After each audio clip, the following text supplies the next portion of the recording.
halkan waa iskuulka indhoolayaasha ee Alnuur ee ku yaala xaafadda Daar es Salaam ee magaalada Muqdisho. Maamulka iskuulka, ardayda dhigata iyo qaar macallimiinta ka mid ahi waa wada indhoolayaal, waxaana laga yaabaa inaad isweydiinayso sida ay u wada nool yihiin, waxna isu baraan dad aragga naafo ka ah, balse aan ku dhex geyno noloshooda.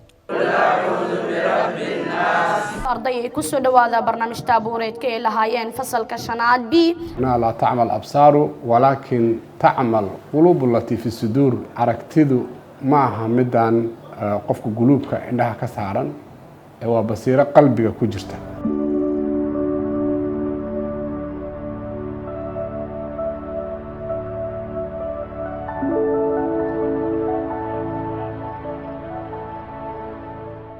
dugsigan waxaa la aasaasay 2005 bishii July 2020keedii. hooyo waa ku jecelahay. Find the LCM.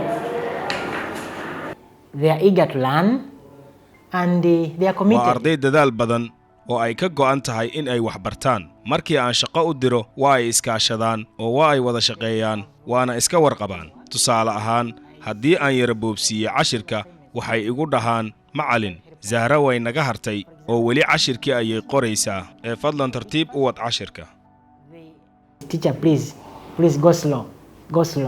iskuulku wuxuu leeyahay qalab loogu talagalay in wax lagu baro dadka indhaha la. qalabkaas waxaa ka mid ah boorka isteelaha oo ardayga markii aan u qaybino ardayda waan siinaa guryahooda la aadaan.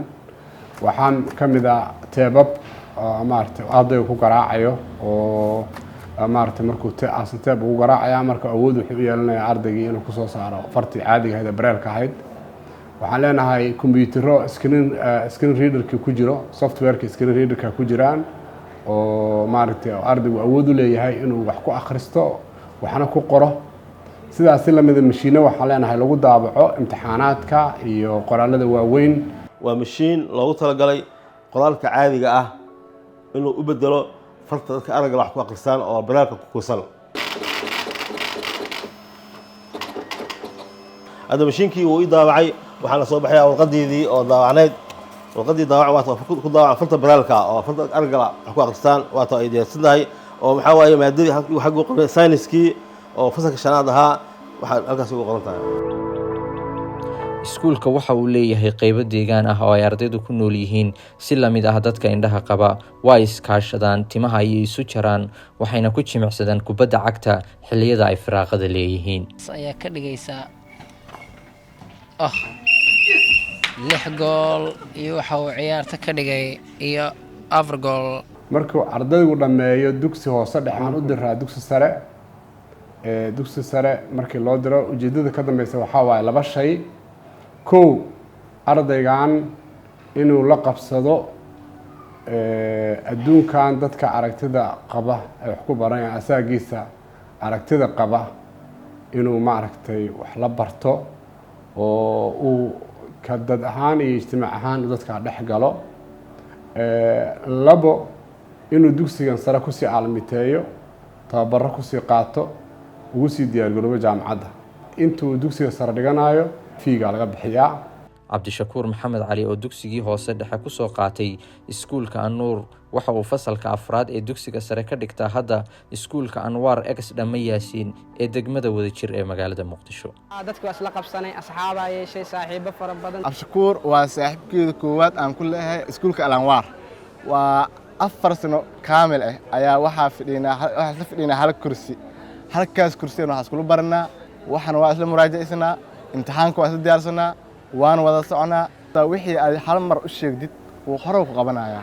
waxbarashadan waxaan rajaynayaa inaan soo dhameysano heerna aan ku wada gaarno insha Allah. ardada dugsiga indhoolayaasha Alnuur ka baxday waxaa loo taran gareeyaa inay noqdaan safaro ama safiiro matalaya dugsiga meel kasta ay ka tagaan. hadaan dadka aragga la waxaa la ogaaday waxbarashadeena ay tahay waxbarasho oo saxan oo muxuu ahaayay dadka ay aan wax la qaybsan karno. marka hadda alxamdulillah dadku waa isla qabsanay, saaxiib baan nahay.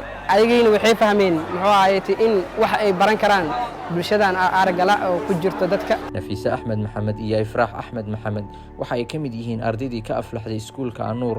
hadda waxay dhigtaan kulliyadda qaanuunka iyo shareecada ee jaamacadda Muqdisho.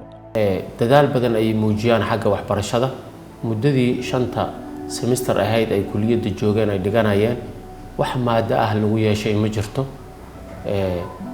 iyadoo ay jirto ardada ku fasalka ah ee indhaha qaba qaarkood maada lagu yeesho oo re-exam diyaariyaan iyaga weligooda re-exam ma aysan gelin qoyskoodana aad ayuu u caawiyaa gaar ahaan aabbahood waxa si gaar ah u mahadcelinaa aabbe oo ka qayb qaatay jaamacadan dhigashadeeda inaad dhigto oo duhurkii soo u imaado oo meel kale u saadin wadana casirkii meesha la iska laabano sidii inuu jaamacadan ila dhigto camal oo waxba dhaamin ma hadda kuwa dorta ilaaha iskale ma hadda xigta muxuu ahaayay waxa iska leh hay'adan Hormuud Salaam Foundation oo ah hay'ad maanta dadka aragga la'aayo guriga ku jiray muxuu ahaayay ka soo saartay iskuul weyn u sameeyay dugsiga Indhoolayaasha Alnuur oo maanta wax walba oo tasiilaada u baahan yahay iskuulkaasi maanta iyada gacanta ku hayso dhan walba hadii la dhahay dadka jiifka dadka muxuu ahaayay gawaarida hadii la dhahay macallimiinta qarashkoodii agabkay wax ku baran lahaayeen hay'adaas aad ugu mahadcelinaya hadda aniga oo hadda form 4 aan dhigto wax iga bixiya maanta oo muxuu ahaayay fiigi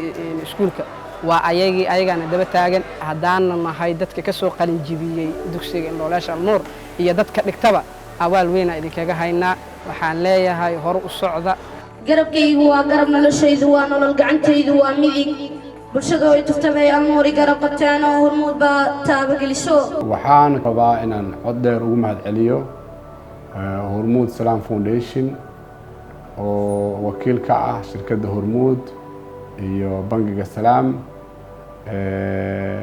oo ah iyagu kuwa taabageliyay habsan u socodka dugsigan kafaalo qaaday si mug leh u dhammaystiray dhammaan baahiyihiisa u taagan inay gacan siiyaan ummadda Soomaaliyeed danyarta ah kuwooda nugul kuwooda u baahan in maaragtay la garab istaago ku garab siiyay waxa ugu baahan yahay aadamuhu oo ah inuu cilmi yeesho waxaan leenahay Ilaahay subxaanahu wa ta'ala maalkiina iyo maskaxdiina bay Ilaahay barakeeyo meeshaad ka soo bixinaysaana wax ka khayr badan Ilaahay ha geliyo bulshada Soomaaliyeedna kuwa iskaalmeeya oo isgarab istaaga Ilaahay ha ka dhigo